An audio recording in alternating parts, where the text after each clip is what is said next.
What's up, sports fans? This is Talk Colada presented by Boot Crew Media, Talk Colada presented by Coded Collection, and we're going to get started in 3, 2, 1. At Bear Law LLC, we have the privilege of representing victims and survivors that are oftentimes involved in catastrophic incidents that affect their lives. If anyone looking for a personal and loving relationship with law, I would choose Bear Law. At Bear Law, our goal is to turn victims into victors. We're live in the Boot Crew Media studio on Magazine Street with Jeff Rossi, the executive director for the 2022 NCAA Men's Final Four New Orleans Local Organizing Committee, the longest title I've ever read in my life, and more importantly, the senior vice president of the GNO Sports Foundation. Jeff, how are you doing, my friend? I am doing excellent. We're 10 days away from the Final Four, so no stress at all. No, not at all, as you can imagine. Yeah, absolutely. Well, one thing I love about the GNO Sports Foundation, for those who don't know, it was organized in August of 1988, and it's a nonprofit organization whose mission is to attract and manage sporting events that have a positive economic impact on the state of Louisiana and obviously the GNO area. A really cool fact that you can find on their website, gnosports.com, is that by 2025, major events hosted by the GNO Sports Foundation will have turned a $50 million public investment and $100 million in private fundraising into more than $3.44 billion in economic impact for the state of Louisiana and the city of New Orleans. First and foremost, Jeff, I got to know, before we get into the GNO Sports Foundation, what your role as executive director for the local organizing committee means.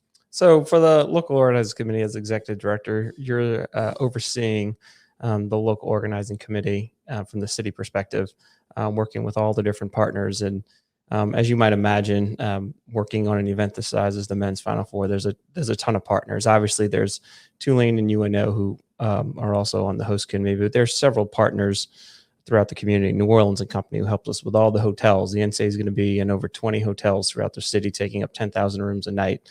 We work very closely with the city, New Orleans Fire Department, New Orleans Police Department, our friends at the Convention Center, obviously the Superdome. So our job as a sports foundation, and my job, is to make sure that all of our organizations are working together and making sure we're delivering to the NCAA what they need to pull off essentially, their biggest event and their crown jewel of all their athletic competition. So, it's a continuous liaison role with the NCAA. They came in monthly.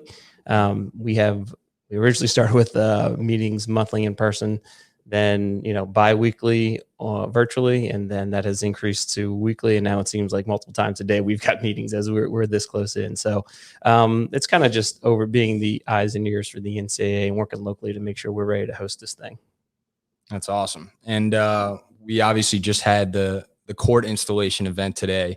I want to get into that and all the events that people can take part in, local kids, parents, anybody, people traveling in town. But first, I think a lot of people don't know exactly what the GNO Sports Foundation does. And so when the Final Four is not happening, when major events in the city aren't happening, your role as senior vice president at the GNO Sports Foundation. Can you just break down to the everyday person who might know about nonprofits, but might not know a lot about y'all's mission? Yeah. So as the Sports Foundation, we're essentially trying to use sports as a way to generate business for the city. We're an economic driver. So the Sports Foundation, we've been around for over 30 years now.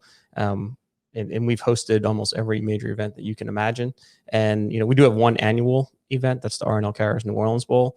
But our job is to bid upon these major events: Super Bowls, Final Fours, men's and women's, WrestleManias, NBA All-Star games, things like that. But then we also look for youth sports as well, whether it could be a USA gymnastics event or, younger baseball tournaments. There's anything that can bring business to the city and help sort of spread the wealth and help benefit the community in a number of ways. So that's our year-round job. And then once we are awarded these events, we take on the day-to-day staff of these things. So it's we play a critical role in recruiting them and putting the bids together. And once it's awarded, most of the time our staff's going to play the day-to-day role, take the lead on the projects, and work directly with the event owners on that. And so you're part of that bidding process firsthand. Correct. GNO Sports Yes. Foundation. Yes. We put together, like I mentioned earlier, Super Bowl bids, Final Four men's and women's bids, WrestleMania, all the kind of big things that come to town. A lot of those things that aren't here on a yearly basis will be leading and managing the bid process with our partners throughout the community, but we'll be the ones actually submitting the bid and giving the presentations. Yeah. So I know this question is going to make your head spin because we're obviously focused on the Final Four, just 8 or 10 days away. Let's see, what is today? Friday? Yeah, I thought it was 8. Yes. You said 10, man. I don't know what day it is. You got 2 less days Yes. than you thought. So no, but I don't want to get too ahead of ourselves, but is there anything that we already know for sure or that we obviously want to get as far as down the line 5 years from now, Yeah. So we as you probably know, we've got Super Bowl. It's now in 2025. When we bid on it, it was 2024. Right. It had to move back once they extended the season. We are talking with WrestleMania. We would love to get them back here. And you might find this hard to believe, but the NCAA is actually in the process of bidding out 2027 through 2032 right now. Unbelievable. So yeah, that's on our radar as well. So as soon as we finish hosting, no rest for the weary, we will hop back in and focus on those bids. So, and that's, we got the men's Final Four and the women's Final Four. I don't know if you recall, in 2020, we had the women's Final Four lined up, and it was canceled 2 weeks before we were supposed to host. So it was very, very disappointing. I mean, you did all the work and they'd be like, they're pulling the plug right now. Right. So that was tough. We all thought that was going to be a 2-week break. We didn't know what was going on. Turns out the joke was on all of us. And 2 years later, we're here and we're finally get to host the men's Final Four and have a big event again. So we're excited. Yeah. Well, I thought I read this correctly.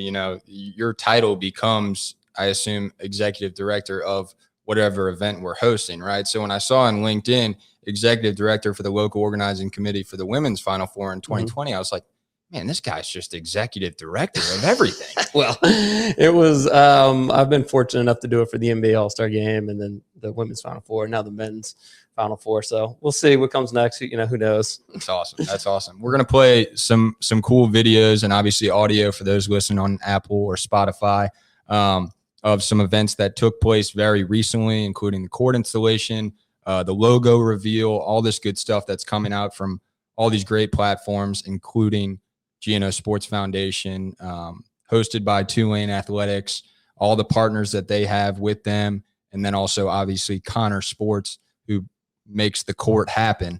But last question kind of on the GNO Sports Foundation end is, can you kind of give an example or a cool story of a person or a group of people that the nonprofit impacts?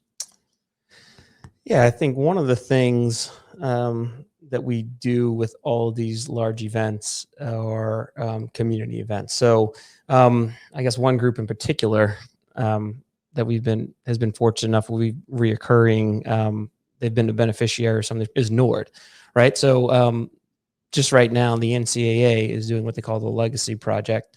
It's actually presented by the NCAA and Degree, their corporate partner. And we identified a location. It's actually Morris FX Jeff Gymnasium on the West Bank in Algiers. And I was just there. We were just there. Kitty, we were there yesterday. Yeah, we were there yesterday. And they took this facility. They have a brand new court, brand new basketball goals, a new scoreboard, padding. They have murals. They're replanted the place. They redid a ballet room as well, and like a teen center. So awesome. This was a huge upgrade. And for the Super Bowl, Nord was we did Norwood Thompson Playground. We redid that. For the NBA All-Star Game, there was another project for the women's Final Four. We did also another park in Algiers, right under the bridge there. I forgot the name of it, but we tend to use these opportunities not only to generate, economic interest in the community, but also benefit the local community. Because most of these, the NCAA especially, but all of these groups want to have a lasting impact. They don't want to just have the circus come to town and leave, and then it's gone. You never hear from them again. But it's nice to drive around and you pass by these things, and you can feel that you were a part of kind of helping the community, helping the next generation, and doing something positive for the local youth in the community. No question. We're also joined in studio by Katie Bork, the account executive for the Earhart Group.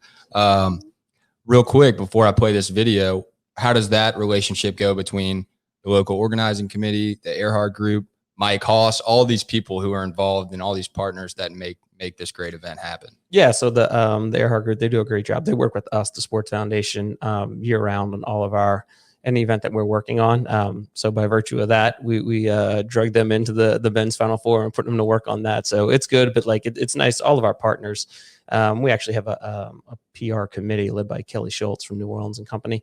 And it consists of PR leaders from across the city.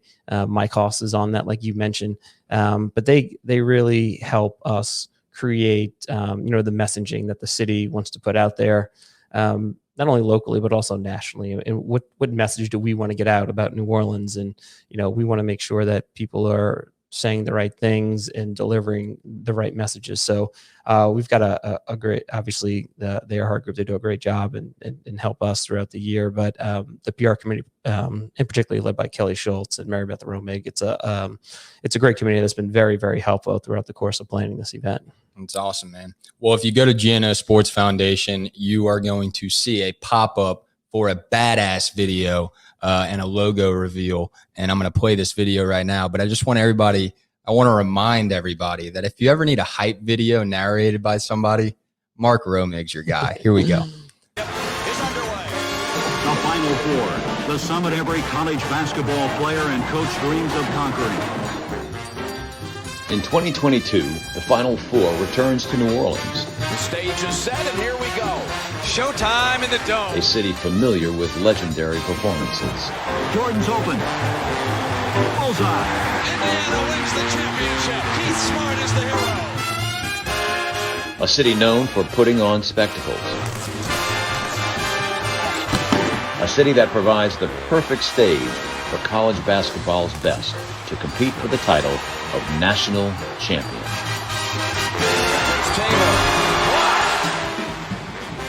In 2022, the Final Four is headed back to the Big Easy.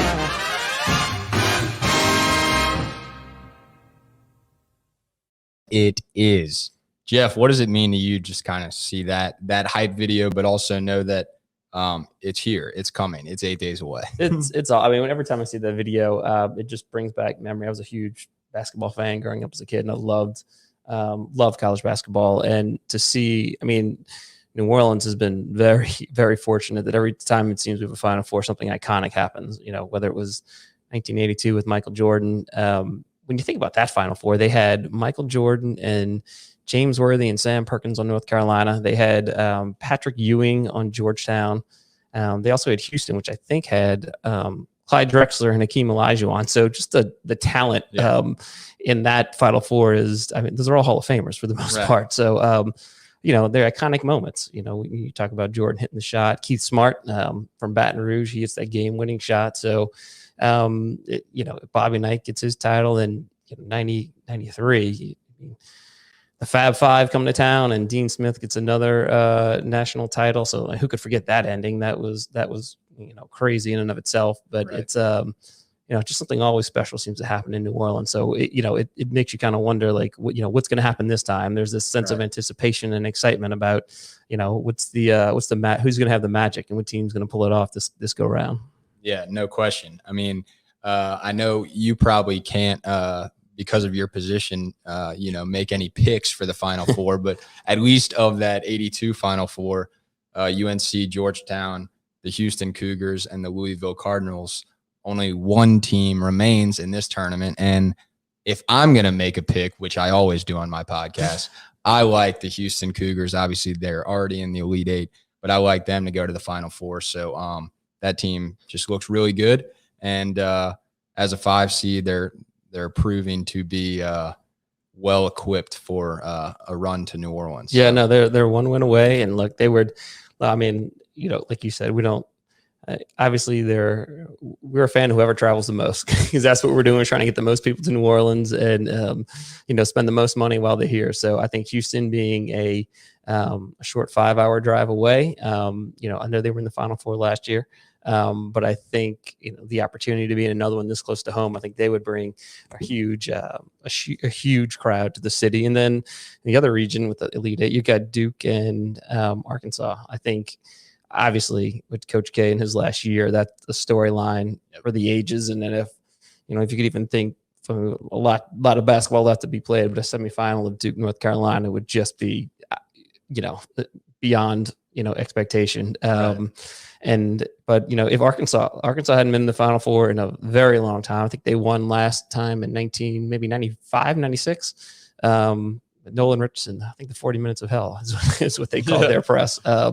But I think they would come out of the woodwork and people would just flock down here. So they're definitely positive storyline. So like you said, we're not picky. We just want the most people to come and have a good time and experience New Orleans. Yeah, isn't Richardson known for inventing the full court press? He was the way they ran it was unlike most, and right. they were pretty intense. And I remember they used to drive opponents crazy with that. Yep, no question. So this beautiful logo that we're gonna show, we got a piece of the court here, thanks to our friends at Connor Sports. But who makes the final call on that beautiful work of art? All credit on the court, the logos, anything branding wise that goes to the NCAA. Okay. They ask our opinion, but they're the ones that design it. They're the ones that approve it from start to finish. So we had a little input in terms of what should we look to incorporate? So whether it be the wrought iron and just some, traditional New Orleans things. But it's the NCAA that can take a bow for that. That's all their hard work. Awesome. We want to play one more video for you all. And it's pretty awesome. So see how this court comes to life. Take a listen, take a watch.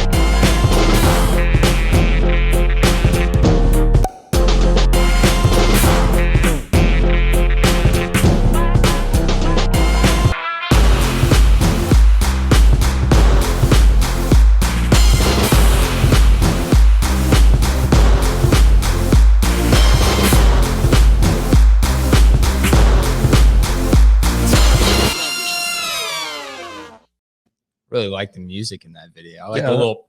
That was pretty cool. That was the first time I've seen that video, but I was talking to them about just Connor's role in providing the floor, not just here, but over the whole tournament. It's quite the undertaking and way more than probably most people understand. So it's impressive what they do. No question. So the court installation was today. We're going to be putting out all kinds of videos and fun stuff on our social media at Boot Crew Media, and then obviously all the local media outlets doing their stories and their packages on all the hype and the madness that's going to take place in New Orleans. But Jeff, I just want to go through kind of to close out is the opportunities for fans, kids of all ages, even the events that are free for kids, I believe, and very affordable for anyone else. So following, this weekend, it starts on Monday, on March 28th. And so the first kind of event that takes place is the music festival. And then we get into some dribble and some events hosted by Rossi. And could you kind of just take us through that week and the opportunities that people have at their disposal? Yeah, I think the Friday's the day it really kicks off. Friday's the Reese's Final Four Friday. It's at the Dome. It's all 4 teams will have an open practice to the public. They'll each have an hour practice. I believe the coaches and teams, they'll have a microphone. They'll interact a little bit with the crowd. I don't think you'll see a lot of diagramming and running plays. I think it's going to be more of a show and the student athletes coming out there and putting on a show with their dunking and 3-point shots. So the NCAA does like to say no ticket, no problem. So a lot of these events are free. This is a free one where you can literally come watch the Final Four teams practice and so this is free for anybody. This is free for anybody. Awesome. Everybody can get in. All those working downtown, we invite you to come take a lunch break. Doors open at 10, first practice at 11, and there's a practice at 11, 12, 1, and 2. And then following that, there's a college all-star game at 3:30, I believe. So that's free as well. It'll be all the the best players in the country who are not participating in the Final Four. They'll have an all-star game on the Final Four court in the Dome. So Friday as well is the start of Fan Fest, which is the interactive event that takes place in the convention center. It's kind of it's actually not just basketball. It's NCAA and all their sports. So there's interactive activities for basketball, baseball, soccer, I think maybe even hockey with so there's a ton of things to do. Obviously there's going to be a heavy influence on basketball, but it's not just basketball. That is the only event that is not free. I think there's a $10 charge, but it's hard pressed not to find a 50% discount. So you can get in for $5. I think kids 12 and under are free too. So it's really the parents that have to pay. So that is really, if you're any kids or even grown-up kids for that matter who really like sports and won't mind reliving the glory days on some of those exhibits, that'll be a lot of fun. And they'll have player appearances, legend appearances. You can get autographs. I believe the trophy is going to be there. You can get your picture with the trophy. So there's going to be a lot of really cool events taking place. So that's Fan Fest, and it takes place Friday, Saturday, Sunday, and Monday. Awesome. And that's during the day. And then Friday night, in addition to the Fan Fest and the Free Final Four Friday, that's when the music festival starts. That's at Waldenberg Park. Again, this is free. It's Friday, Saturday, Sunday. Friday night, they just announced the headliner is going to be Arcade Fire. Nice. So it's when they come to town, they bring the big act. So I think that's going to be a great show on Friday night. Now it's a free concert. You do need to get a wristband because there are capacity issues or concerns, I should say. They're only going to allow, I think, 15,000 people into the park at a time. So you register in advance, get your wristband, so you can make sure you're in that number. So that's Friday, and then Saturday again, you're full. Another day at Fan Fest. You've got the concert as well on Saturday night. It's the Kid Leroy and Khalid. They're the headliners, and then there's actually basketball to be played. So the first semifinal tips off, I think 5:09 p.m. on Friday. Saturday. I'm sorry, and then the next game is 30 minutes after that. So, Arcade Fire. I'm excited about that. This isn't smooth jazz, people. This you're coming to see a show, right? Yeah, no, they like I said, they've got some pretty big names coming in, as you can see, and I think that they're going to put on quite the show out there on the river in Waldenberg Park. Sunday again, Fan Fest is open to the convention center, but also actually a really, really cool event. It's called the Dribble, presented by Buick. So it's kind of a cross between, it's a basketball themed second line / parade. We're going to give it's for kids 18 and under can register for free. All people who register will get a free shirt and a free basketball. We're essentially going to dribble a 3/4 mile route around downtown. It starts in Mississippi River Heritage Park, which is right across the street from the convention center. We'll do, we're going to dribble through a couple of blocks, and then it's going to end in Fan Fest. So in addition to getting the ball and the T-shirt, you'll get free entry into Fan Fest, and the parents will get a free entry into that as well. So what time is that? That's registration starts at 1:30, and it'll kick off at 3. And we'll have, during the registration process, we'll have a DJ. We'll have some interactive events out there. That should be a really good time. We'll have some kids activities. So you can find out more about all these events and how to register for them at final4nola.com. It's an awesome opportunity. The Dribble, actually, I think we've signed over 500 kids up over the last 3 or 4 days. So there is a limit. I think they're going to limit to the first 3,200 people. So there are still spaces left. So I would advise people, if they would like to come and bring their kids, to get online again, final4nola.com, learn more info and get registered. So and then Sunday night is the big concert. It'll again back at Waldenberg Park. You've got Trombone Shorty will be there, and then indeed, Imagine Dragons will close down the night. So, I think that's going to be a huge, huge night. I think there's going to be fireworks at the end of that as well. So it's going to be quite the show out on the river, and it's such a great venue. They partnered with the Audubon Institute, and they've been very helpful. and letting us use Waldenberg Park, and the group Warner Media that produces the concert has been excellent to work with. And it's just I think if you get a chance to make it out to the concert, it's going to be something to see. So it's going to be a great environment, and they're going to put on a great show. Awesome. I also want to remind everybody, out of all the events, everything at your disposal, kids, parents, concerts, fan fest, the Dribble. There's also the 2022 HBCU All-Star Game, which is going to take place Sunday, 4 p.m. at UNO Lakefront Arena.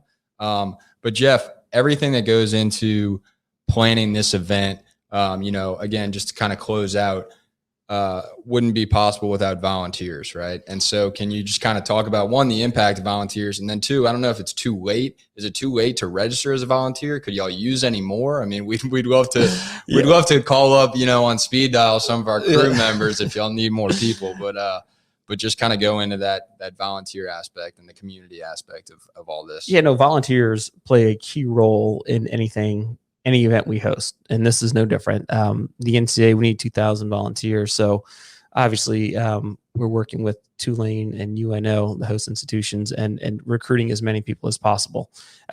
We do still have some shifts available. For the most part, I think most things are filled, but we're never going to turn people away. An interesting part of this is that they just had Super Bowl in Los Angeles, and they had 50% attrition, so 50% no show in the volunteer shift. So that caused quite an issue, as you might imagine. So we have been very fortunate. We've had a great volunteer base who've been with us for 10 plus years since I've been there, and we've never had anything like that. So we feel pretty comfortable with where we are. But yes, if anybody's still interested, we'll put you to work if you want to get involved. It is, again, final4nola.com. We'll get you signed up. Or you actually have a volunteer hotline, 504-207-VOLS. And you can talk you through, get out what you need. But, it's interesting. Volunteers they play such a key role. They're usually, they make, that's one of the things that the NCAA reviews to determine if the event's a success or not. Volunteers show up and, they're there, they're hospitable, they're putting on the great face, welcoming people. That goes a long way. And it also helps us in retaining these events. So when we put together another bid, it's very, if your volunteer base is not strong, that is definitely brought up and held against you. Fortunately, it's always been in our favor, and we've got a great base to choose from. So if anybody wants to be part of that, by all means, feel free. Again, final4nola.com for more information. But we're in good shape and we're excited. That's awesome, man. All right, so just want to let everybody know my picks for the Final Four, and I'll just feel out Jeff's reaction for this. So it's easy to predict on one end because some of the teams have already played their Sweet 16, but I'm going Duke over Arkansas. Okay, to the Final Four, Coach K's last dance. That would be quite the storyline here in New Orleans. I think all of the state of North Carolina would want to come down to see that. Yeah, and then as much as I want to take St. Peter's, I think St. Peter's is going to pull off the upset against Purdue, but I don't think they're going to get past UNC. So I am going to, because everybody wants to see Duke UNC, I'm going to put Duke and UNC in the Final Four on that side. And then, as I mentioned earlier, I'm going Houston over Villanova. And on the other side, I'm going to take Miami.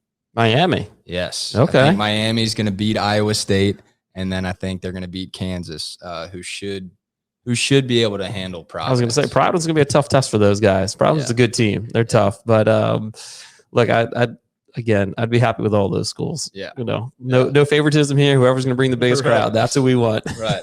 Well, it's crazy that Kansas is the only one seed remaining. I know. In the tournament. I did a bracket with my family and my two kids and my wife, and I have 0 Final Four teams left, and each of my kids have 1, and my wife has 3. So she's got bragging rights in the family right now. Oh, wow. Yeah. She has 3 teams remaining. Yeah, she's got Villanova, she's got Duke, and she's got Kansas. Unbelievable. In the Final Four. So she's better than most people. Putting the boys to shame, that's for sure. Yeah, absolutely.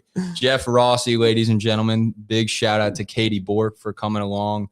We really appreciate all the work. It's been awesome. We're excited to cover everything that's going on, and just great work by everybody involved, GNO Sports Foundation and the local organizing committee. Thanks a bunch for your time, my friend. No, thanks for having us. We're looking forward to it, and hope you can get out and enjoy some of the events next weekend. Yes, indeed. Thank you all for watching. We'll be back. This is Talk a Lotta, where we talk a lot of sports. I'm Jack. He's Jeff, and we are signing out. Peace and love.